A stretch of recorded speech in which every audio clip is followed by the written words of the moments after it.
Por favor, deem as boas-vindas aos esgrimistas e árbitros.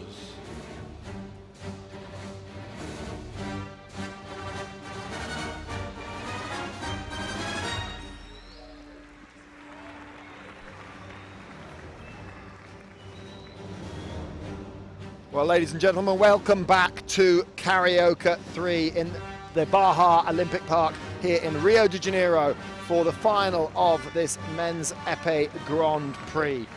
Representing Switzerland. Representing Switzerland, Bенжамен Штеффен. Bенjamín Stefan.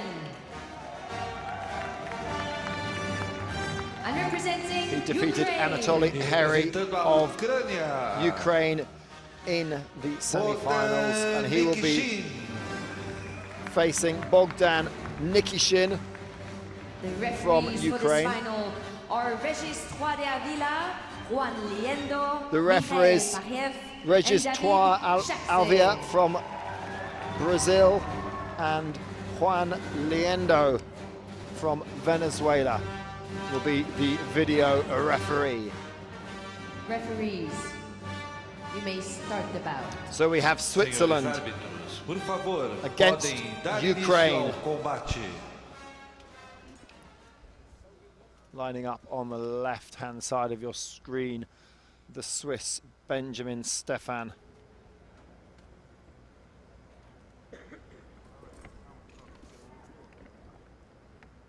Yeah, and there's Nikishin, or as we flick away to see the back of Stefan. So Karen, we've seen these two fence all day. There's no difference in height, 6'2", both of them. The Swiss, 34 years old. Nikishin, 35 years old. They've both won medals in team competitions, but this will be a big individual victory for one of these fencers here tonight. Yeah, and like you say, we've watched them fence today, and Stefan came out of that fight with world number 2 Garozzo in the quarterfinals from 14-11 down.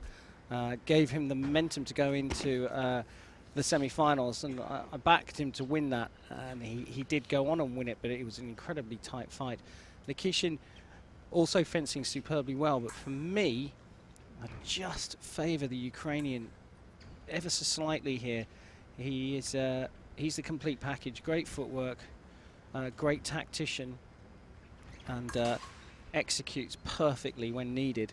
Well, Nikishin took out the Korean Park Jung-do in the semi-final, and there was a couple of non-combativity calls during that bout. Yeah, we might well see that again. Nikishin's not one to press too hard too early. He certainly allows his opponent to sort of, if you like, initiate actions, and then he works off that. Scores the first hit with a closing circular cease parry. That's a big sort of circular movement going around in a clockwise direction for the right-hander.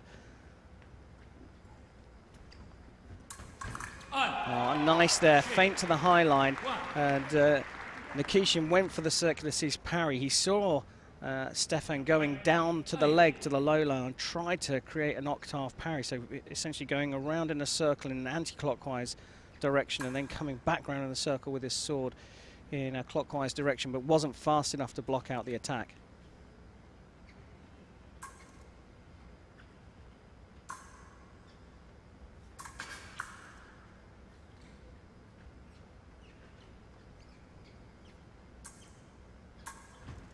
Well, we saw the Swiss start very slowly in the semi-final. He actually went, was it 4 points down? 5-1 down, 5-1 down.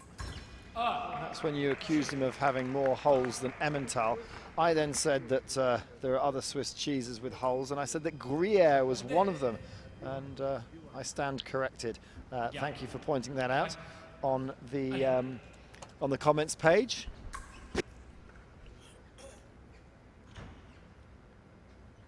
Appenzell, I think, is another Swiss cheese.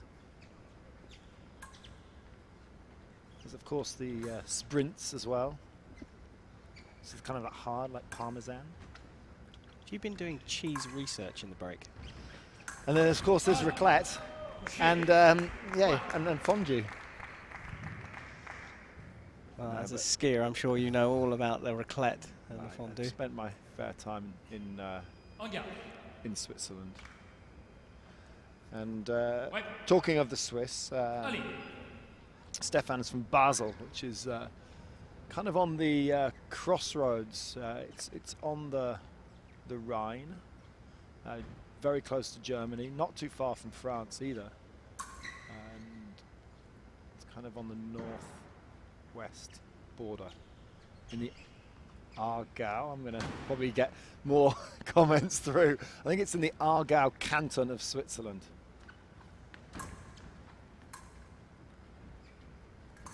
Well, he's trying to force his way through here, and that Nikishin stepped off the side of the piste. Stefan walks back to the on-guard line, thinking that look, he's in the warning track, so he steps off the side of the piste, has to give up a metre of ground, and Stefan was hoping that put his front foot over his back line and gave the Swiss a hit. But Stefan keen not to allow that to distract him, the fact that hit wasn't given. And lands a super fast flash attack. I was talking to the person responsible for television coverage for the Olympic Games and from OBS, Olympic Broadcast Service, and he was saying that we've got a slight issue with the lighting off the side of the piste, because when the fencers do just what Bенjamen Штеффен did there and go off the edge, they kind of disappear into the darkness. Yeah. If there's any way you can get around that. Just widen the lighting rig if they can. I mean, that's what test events are all about, is to test all the facilities and to test everything, means making sure that the television coverage and the broadcast coverage, and of course the coverage that you're going to get from the photographers here from around the world at the Olympic Games is of the highest possible standard. And of course lighting is crucial to both elements of that coverage. Well, there'll be a different set of cameramen, I think, because we don't have the OBS camera crews in here for the test event, but they'll have plenty of time to practice before the actual games start, as we go into this second period with Ukraine leading Switzerland by 3 points to 2. Well, we know that we've got some Swiss viewers, Graham, because you have been corrected. Basel is its own canton. Aha, thank you. Right. So would that be merci or Dankeschön if it's close to both? Germany. No. I'm pretty sure they speak Swiss German in Basel, but again, I stand to be corrected.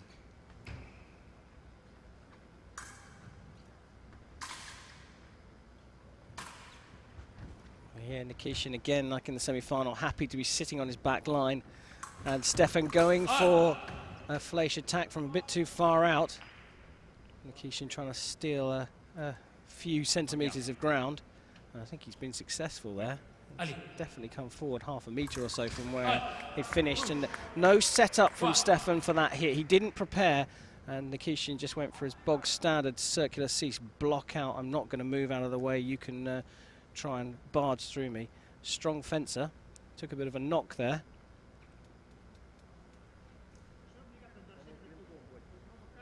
Nikishin's still clutching the wrist there. Not just the wrist, I think. It might have been something else. Yes, it was just right there. In the E-dams. I think.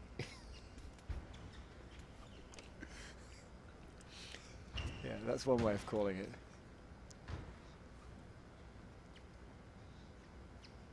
So 4-2, still nothing in it, but Stefan can't afford to let too many points slip by in the second period. Got to stay in touch. And he's pushing. Nikishin back to the very back line. But he just doesn't mind being there at all. Ah, well, Picked off beautifully though by the Swiss fencer, and that's what I'm talking about preparation. If you set the hit up like that, it does present an opportunity for you, or you will find yourself with an opportunity, and it was perfectly executed. The feint underneath the wrist, flicking around over the top, and the Swiss fencer's back within one.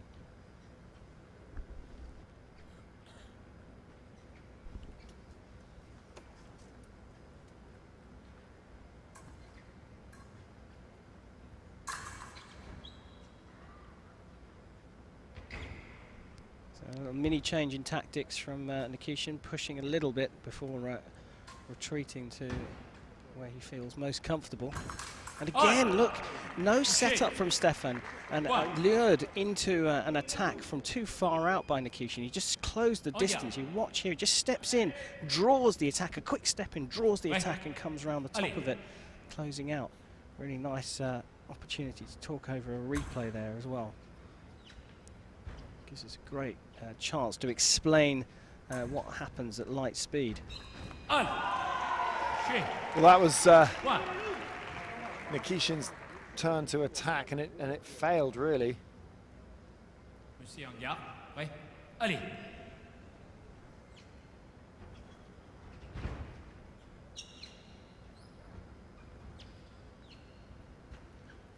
Seems to me that Stefan's trying to mix things up. Yeah, definitely playing with the distance. Problem is, from that far out, you're not really intimidating or luring your opponent into doing anything. And then when you do try and close the distance, Nikishin, you know, if you like, you open the distance up really wide, then your opponent can take a breather because he knows you can't get hit. Nikishin scored so many of his points when he's right on his own back line. Yeah, it's when he's most comfortable. He wants his opponent to do something. He's luring his opponent into doing something so he can work off it. Really, really nice stuff from the Ukrainian fencer. And the second period is all but over.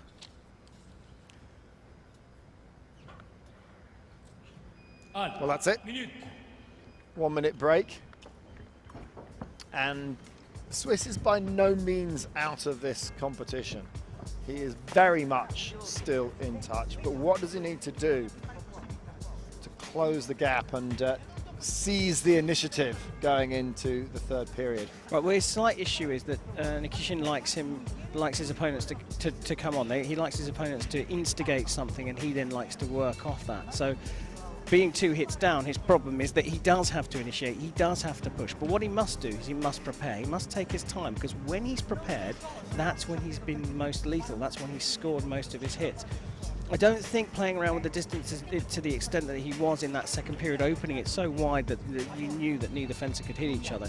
He's got to play around with the distance in slightly more discrete terms. He's got to be a little bit more playing in and out of distance within centimetres rather than within metres, which is what he was doing in that second period. But he mustn't rush, he must just work on closing the gap and getting back on level terms, and then it's anyone's game. And what we saw in the previous fight in the semi-finals with Stefan is that he managed to get back into on level pegging with his opponent and then took the lead, and that forced his opponent into having to do something against him, and Stefan obviously went on to win, and he's here in the gold medal match. So preparation is the key here. Nikishin doesn't really need to change too much. He can sit back and just wait. As long as he stays patient, it's been working for him. All to play for now. This is the business end. A couple of stamps from Nikishin. He's back on his back line again. Stefan just needs to not be diving in. This is better, I think, from the Swiss. Yeah, definitely. And you saw the Swiss fencer using a diagonal angle on the piece, using a different line of attack, a different line of approach. And Nikishin's countered him with that and said, right, well, I'm going to do the same thing. Oh, that's, well, core. They'll be reset.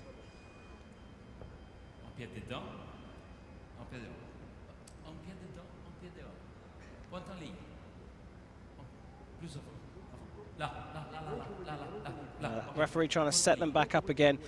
Stefan trying to hold his ground. He's sticking his arm out because when the fencers start, the tips of their swords mustn't be able to cross. They mustn't cross each other. They must be far enough away that they can't touch. Just Troyavela insisting that the Swiss fencer steps away.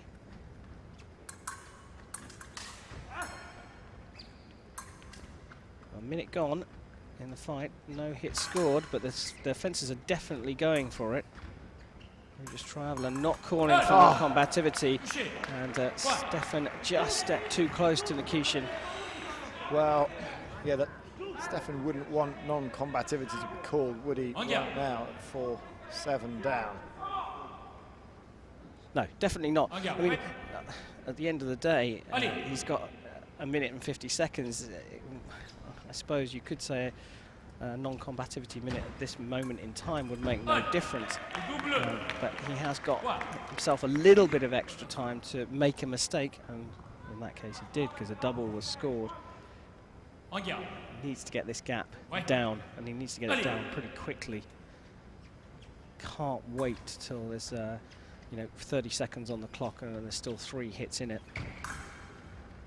He's got to be careful now. This is where he slipped so many. A double. That's not going to help. Takes the scores to 6-9. He's pressing too hard. I know I said that he can't muck around, but he's pressing just too hard. It's one pace. He needs to be a little bit slower in the approach. There we go. See it. Slower approach and then accelerating lunge. And that's what's going to catch your opponent out. Game on. 2-point difference. Minute and a half on the clock.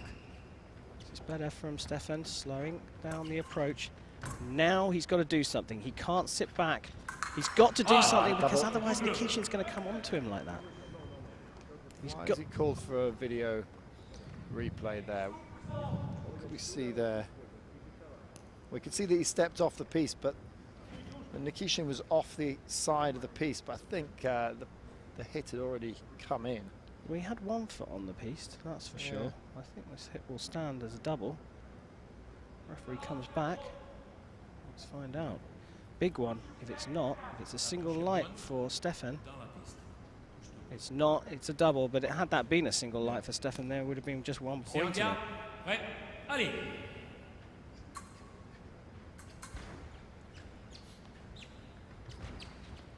Got him back there, now you've got to do something. You can't wait. He's got to build again, press him back to the back line. Now he's got to go. Oh, he went, but...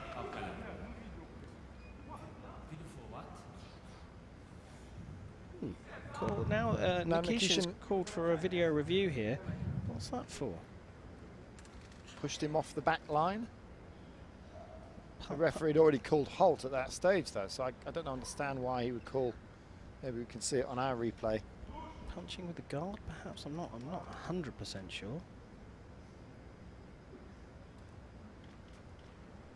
Let's have a look. No.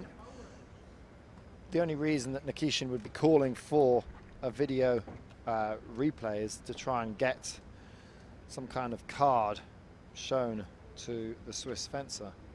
Yeah, use of the guard is the only thing that I can think of to push your opponent out of the way. So a video appeal rejected by the referee. And he's going to reset them, and Nikishin is being asked to step back. Concede the ground. He doesn't mind being there, so it's not a problem.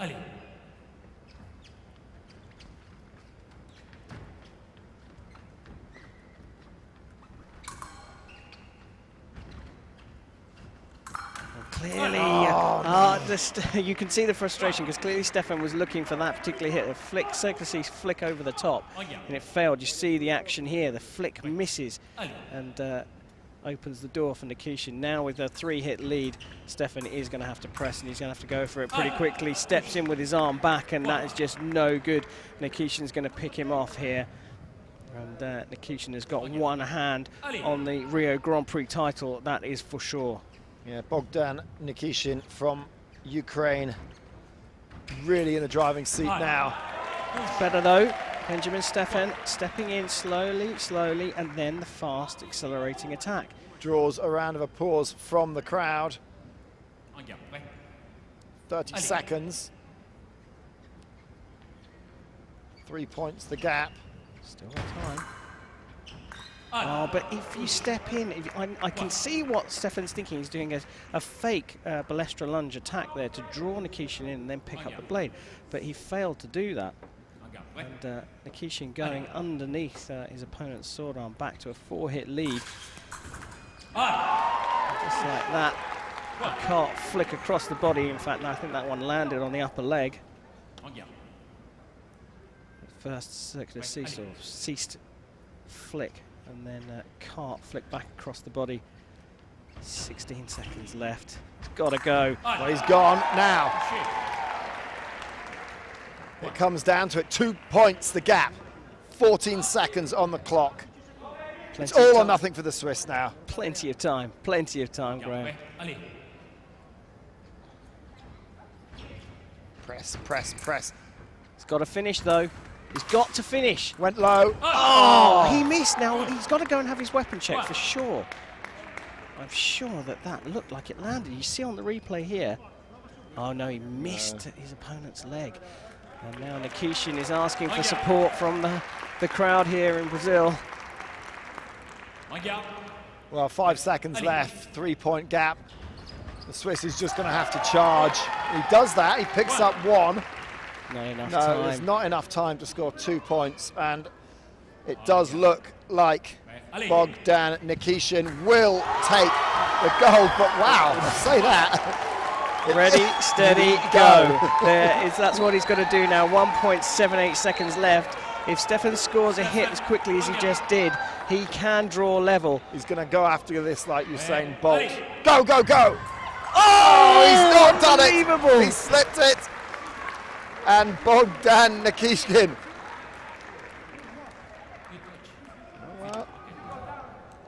Video referee. Bogdan's claiming some kind of infringement, but it seems to me that it's all over by the video replay. But I don't think this is a necessary video because I can see what Nikishin's calling for. The guard went into the side of his head. But let's face it, Stefan's chasing down for a gold medal at the Rio Grand Prix. And it was an accidental barge. The card's coming out. And it's a red one. So he wins the title in a controversial way, with a red card being awarded to Stefan for what seems to be well, a fairly ignominious end to this, because Bogdan Nikishin could just have taken the victory, but instead of taking the victory on the point, on the actual point that he scored, he was so angry about Stefan's tactic to rush at him that he insisted that instead of winning it through the point, he won it with the red card, and they're still arguing the case. And I don't know why Bogdan Nikishin doesn't just let it lie.